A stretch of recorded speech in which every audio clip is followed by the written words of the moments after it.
Hello, this is Edward Kastner for Making It Happen. To my left here, I have Yanet. And tonight we're going to talk about culture. So, thank you for joining me, Yanet. Oh, thanks for having me, Ed. So, where in the United States were you born?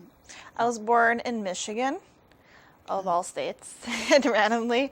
I love Michigan, but I was born in Holland, Michigan.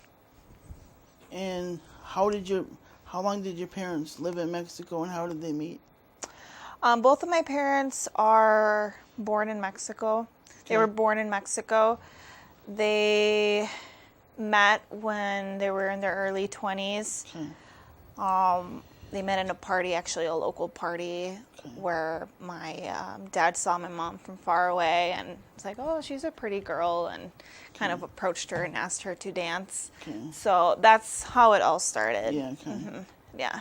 And what kind of struggles did they have? Like, what's the struggle between the things in the U.S. as far as culture-wise compared to Mexico? Like, what kind of struggles did they have in Mexico?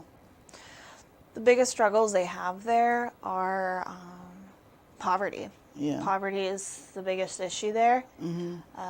I'm not an expert in poverty. I'm not a researcher, but because I'm in college, I've been doing a lot of research on topics like poverty in Mexico. And in the International Journal of Social Economics, if you look, there is an article there written by a professor in the University of Monterrey. And there's an article on poverty, and they explain how more than half of the Mexican population live in poverty, and of that half, 36% live in chronic poverty. That's pretty high. That's pretty high. And I don't know if you know the answer to this question, but I'm just going to throw it out there. But do some young mothers have to give their children up, in Mexico because they can't maybe afford to take care of them? I don't know of any women in my life personally. I could see the struggle. Yeah. I can see the struggle and why women who do decide to give up their children do that, because the poverty there is so severe. However, Mexican culture, we tend to be very tight-knit, a very tight-knit family. So regardless of if you have a few children or 12 children, so to speak, usually the family stays together. Now, did your parents grow up pretty poor, or did they live okay over there before they came to the U.S.? Both of my parents were poor. Okay. They lived in a very rural area out in Michoacan. Okay. It's a state there. Where is that located? It's Pacific Coast, Central State. We're located pretty close to Mexico City, the Distrito Federal. Okay. So it's we live about an hour and a half from Guadalajara, south of Guadalajara. Okay. Mm-hmm. Do you want to explain the clothing that you have on right now? Yeah, so the reason I decided to wear this dress for the interview is it's actually from Mexico. My mom bought it for me. It's embroidered there, and it's very special. I asked her to bring it for me for a photography shoot that I was going to do with a friend of mine, Mark Farrell. He's a photographer, and we're going to collaborate, and I was going to wear the dress and do some kind of heritage shoot around it. Mm-hmm. What kind of meaning or does that dress have to you? It has a big meaning. Not only does it represent photography for me, that shoot, but it also, I wore it to one of my public speaking classes in school, and I broke down in front of my classmates. I explained the struggle that my family had, and it was a very emotional, commemorative speech, and we all had to take this class. So I wore this dress to talk about my heritage like I am today. After taking that class, I thought, it's probably a good idea if I go out and find a speech group, and that's why I joined Toastmasters, and that's where I've met you. Yes. Yeah. What would you tell a young Mexican American or a young Mexican woman that's struggling? What would you tell them to give them hope? I would tell them to not give up. Sounds like a cliche, but it's true. Yeah. It can be very difficult, especially finding a place in this culture, in this country. Being from a different culture, being Mexican American, can be very isolating. But there is hope. You just have to find those opportunities and seize the day. Have you been back there often, or? I've used to visit more often as a kid. Okay. I haven't visited recently. Okay. It's been actually 8 years Okay. since I've visited my family in Mexico, but I plan on going very soon. My grandma's there, and she has Parkinson's disease, so I want to go see her badly. So your mom and dad still reside there as well? Yes. Okay. A lot of our family is in Mexico, but a lot of us are also here in the States, scattered throughout. What did your mom and dad, what did they do for jobs? Well, my dad's a foundry worker. Okay. He works at Nina Foundry. He's been there for quite a few years. I'm not sure what his position is right now. He's kind of been all over the plant and done multiple positions. Okay. My mother works at a cheese factory, seasonal position, but the big company here in the area, Bell Brands, I believe that's what it's named. Not to put you on the spot or anything, but how would you say your name in your Mexican language? Yanet. And how would you say, hello, Edward? Hola, Edward. Hola, Edward? Well, your name would be Eduardo. Eduardo, okay. Yeah. Hola, Eduardo. Okay. Like I said, Now you know. not to put you on the spot, but No, not at all. I don't mind. what did you have as a dream for a little girl growing up? My dream was to have a house. I wanted to have a house with my family or for myself. We didn't have a house. We rented mostly growing up. We didn't have a house until I was in high school. I think up until high school. And then... Did you guys just rent like apartments then? Or? Yeah, we rented apartments. It was just easier. We moved around a lot. It just seemed more practical. Now you said you were raised mostly in the United States, but when did you move to? When did you go from Mexico to the United States? No, there were a few times where I lived in Mexico as a child, but I think we settled in Appleton when I was 5 in '99. So that's kind of when we made a life here. And I don't know if that answered your question specifically. It's hard to say because I never really lived there permanently. You don't have that many memories. And I don't have a lot of memories very young being in Mexico. Okay. Okay.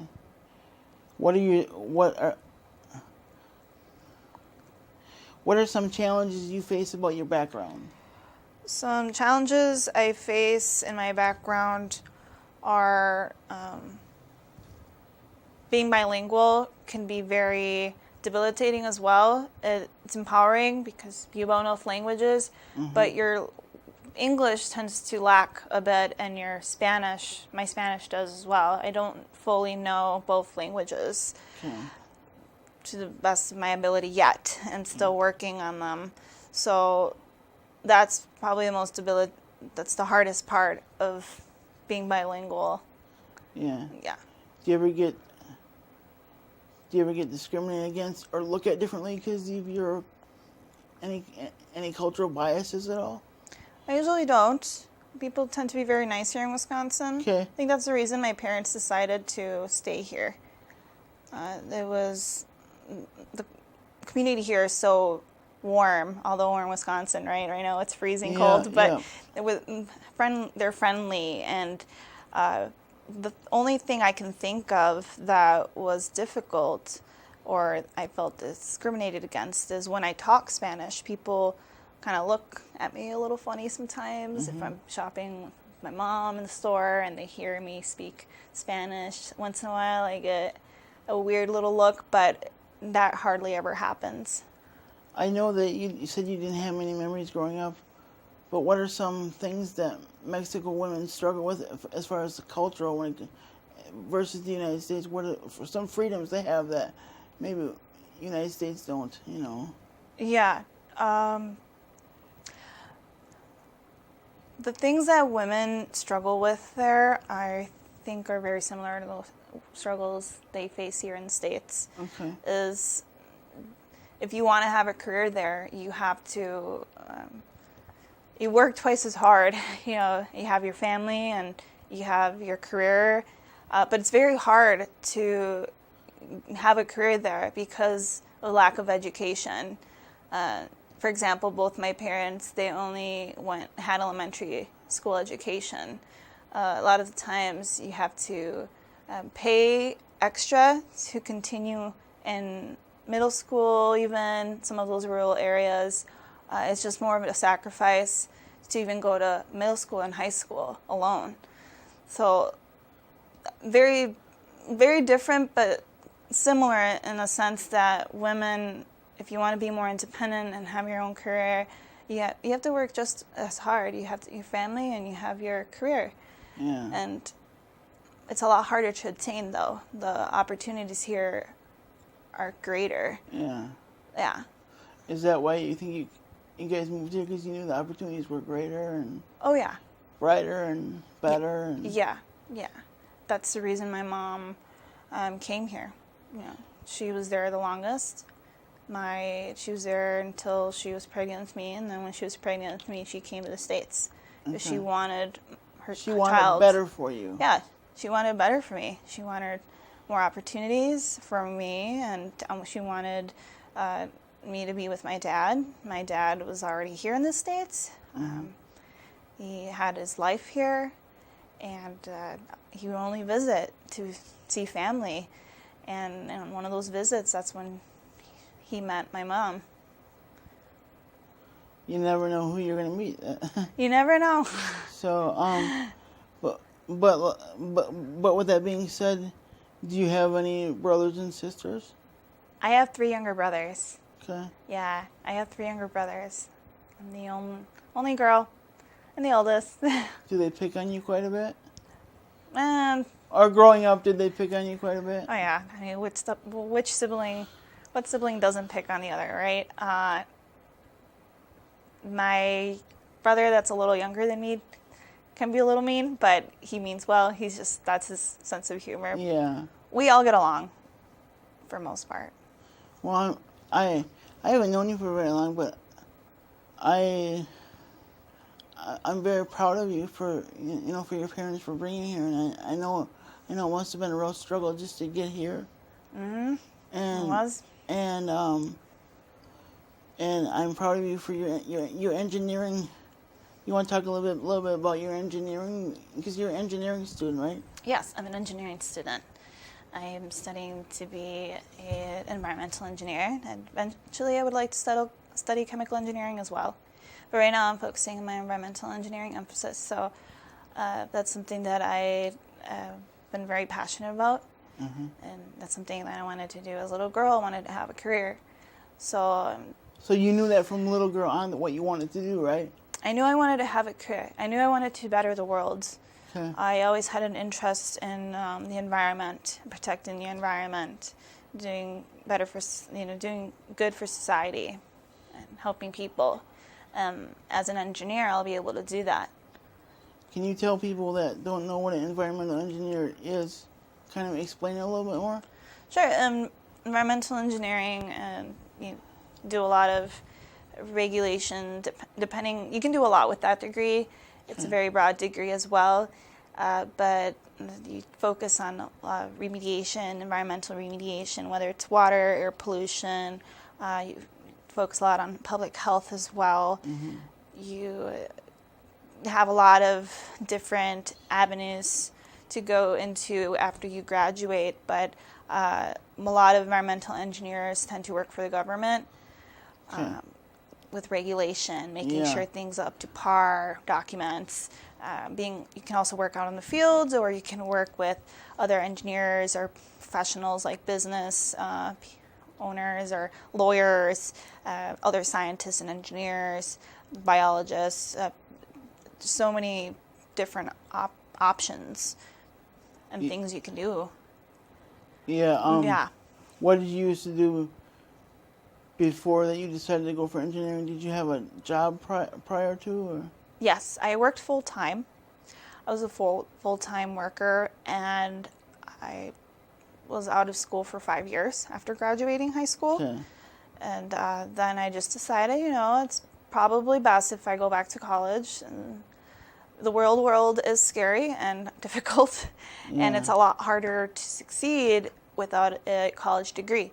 So I thought long and hard, and I did a lot of research and knew I wanted to be an engineer. I knew that was the right fit for me to be an engineer. So I went back to school for engineering. But you didn't know what kind of engineer you wanted to be, but you knew you wanted to make a difference in the world in some capacity. I knew I wanted to make a difference in the world. So. Yeah, and I struggle with English and language, so I was always really strong in math and science. That just seemed natural for me to do engineering. Okay. But engineers need to have really good communication and really good communication skills, written and oral communication skills. What do you struggle with in the written and oral? Just the pronunciations, or? Pronunciation, I'm very scattered brain sometimes, and being able to... I think everybody can be a little scatterbrained at times. A lot more, maybe. So... pronunciation's a big one. Being able to pick the right words, understanding that, and maybe I get nervous in front of people. Being vulnerable is always a scary thing, right?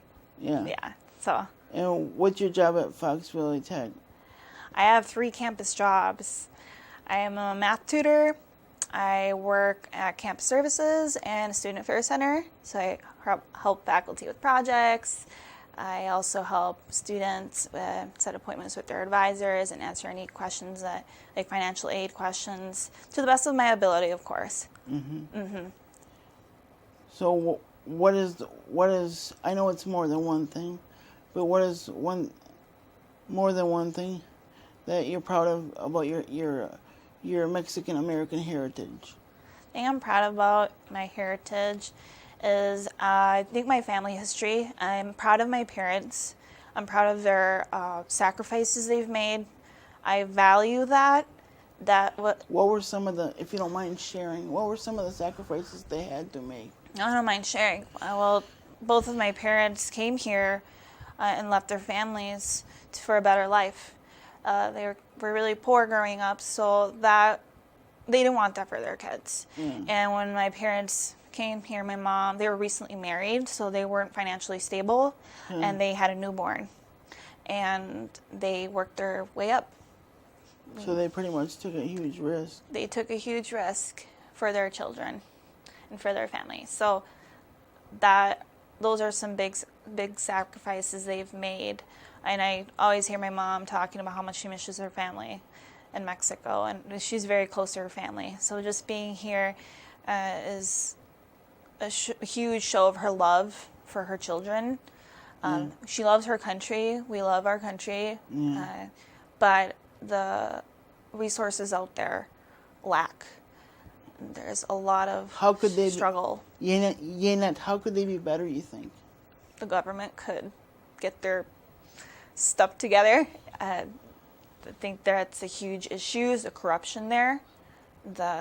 drug war that's going on right now is all over media. We all know about it, but it's happening in our own backyard. And I think that I have an opinion, and maybe you have the same opinion, but the congressmen and the House representatives, they fight like little kids, and they don't get anything accomplished. Exactly. Why waste energy fighting with each other? Why waste energy fighting with each other? So, if you're a congressman or a assemblyman watching this show, come together. We're too divided. We have more important issues to think about besides ourselves. So. Yeah. People are struggling. People are really struggling up there. And we're more divided than ever. Yeah, we are more divided. And it's sad because with social media now, for example, I mean, with the internet, people say, oh no, we're more connected. But are we really? I feel like we're more divided. No, because we'd rather text somebody than pick up the phone. Exactly. So that's the nice thing about Toastmasters. Like, when I see you, you get together and you look forward to that meeting, and you talk to people, and like yourself, right? Yeah. And that's how you need that social interaction. Mm-hmm. You need that warmth, human warmth, and presence in your life. You can't get that from a freaking screen. Mm-hmm. Yeah. You said your grandma's from. She lives in Mexico now, or she's from Mexico. My grandma, both of my grandmas are in Mexico. Yeah. You probably heard many stories from your grandma about like growing up and culture and. Mm-hmm. Do you want to share one? Well, actually, I haven't heard much from them personally. Okay. It's my mother. My mother is the story keeper of the family. Hey, do you want to share one? Yeah, with my grandmother. Well, my grandmother on my mother's side of the family, she was the oldest, and she was orphaned really young. Okay. My great-grandmother.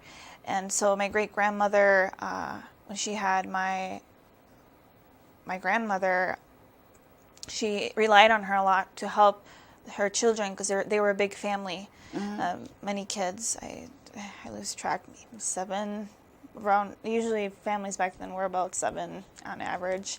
Okay. But she would help my grandfather out in the fields a lot. Both my grandfathers were farmers. Mm-hmm. So they put a lot of work out in the field helping them. What did they grow in Mexico? Did they grow some of the traditional American stuff, or did they, Corn, maize is a huge thing. They had livestock, cattle. Do they still grow a lot of coffee there? Because I took some anthropology classes, and they do grow a lot of coffee in Mexico. I'm sure they do. They didn't really grow any coffee. No, it was coffee or cocoa. I think it was cocoa. I meant cocoa. Yeah, cocoa. Yeah, I'm thinking about cocoa. I think. Yeah, the cocoa. Cocoa is a big thing down there. We have really good hot chocolate cocoa down there. Yeah. Maybe sometime you can bring me some. Should. That would be Yeah, I should make some hot cocoa for next meeting. Being a huge mug. Let's see. What are some things? Let's see. What are some things you would like to see changed? Maybe in Mexico, like you said, government's a big thing. Already, I wish people had more better chances of receiving a better education. I think with knowledge there's power. There's so much value in knowledge. What do you think lacks in education? Is it the teachers? Is it? Well, I did go to school there. Oh, you did? Okay. Yeah, twice I went to school there temporarily. So I had a little bit of an experience. Classes are shorter. The schools are a lot smaller. Mm-hmm. The resources are minuscule in comparison to schools here, and children. What about the dropout rate? Is there a high drop? I don't know about the dropout rate personally. Mm-hmm. I don't, but like my dad had to drop out really young to help my grandfather work. Mm. he probably dropped out when he was 7 or 8 years old. Does he ever want to go back or ever aspire to go back, I haven't asked him. I know my mother does. I know she really loves school. She completed this 6th grade elementary school, and she's always telling me how, if I could go back to school, I would. It's never too late, Yanet. That's what I tell her. It's never too late. Because my dad says, I only went up to 8th grade, and I didn't have support from my parents, but he's like, well, nobody will teach me. I'm like, yeah, Dad said they will. Yeah. And so I tell my mom to go back to school for English. So and I'm like, you can do it. You can do it. Go back to school. She needs to learn more, and I encourage her. I think she sees her kids. We're all going, the oldest adults. We're all going to college. So I'm like, if we can do it, you can do it, Mom. You can do it. What are some Mexican traditions that you still bring to the U.S. or Yeah. Yeah. I know. Do you do Christmas any differently, or is that the same? We do it a little different. I haven't been in Mexico for Christmas in a long time. Okay. But I know here, at least, we go to church, like most people probably do here. But it really revolves around Christ. Big percentage of the population, we're all Roman Catholic for most part, and our holidays really revolve around our religion. Okay. So for December 12th, we celebrate the Virgin Mary, la Virgen de Guadalupe. Okay. And it's all about her. And there will be dancing. It's a huge festival, a huge festivity, after church and during church. And they'll sing to her. They have dance, Aztec-inspired dancing and food, Mexican food, and singing, and it's all about her. In the remaining minute or so, what are some of your favorite Mexican foods? Enchiladas. Enchiladas. Yes, I love enchiladas. What do you like about the enchilada? I love it all. I love that you can make it with different things like potato, or you can do beans, cheese, chicken. How do you the salsa? How do you do it with a Mexican chicken? Is it different than how you would make it American? I don't know how Americans do it. I know how I make it. How do you make it? It's a family recipe, but I'll tell you. Because I love chicken, so. You love chicken? Yes, I do. Okay. Well, I cook it in water, and I put onion in there and a little bit of oil, and then I put my seasoning in there. And then once the chicken's cooked, it's like shredded chicken. And then you shred it, and then you put it in the center, dip the tortilla in the chili, that homemade chili, and make my own. What kind of seasoning do you do? What do you mean? For the chicken? Yeah. Just salt and pink pepper. Very simple, because the salsa, chili salsa, is what has the most flavor. Okay, well, thank you for joining me today, Yanet. This is a show all about making it happen, and if you have a show idea, a story idea, please contact me at edwardcastro@yahoo.com, because I'd love to make it happen where you're at. All right, we'll talk to you later. Thanks, Oshkosh.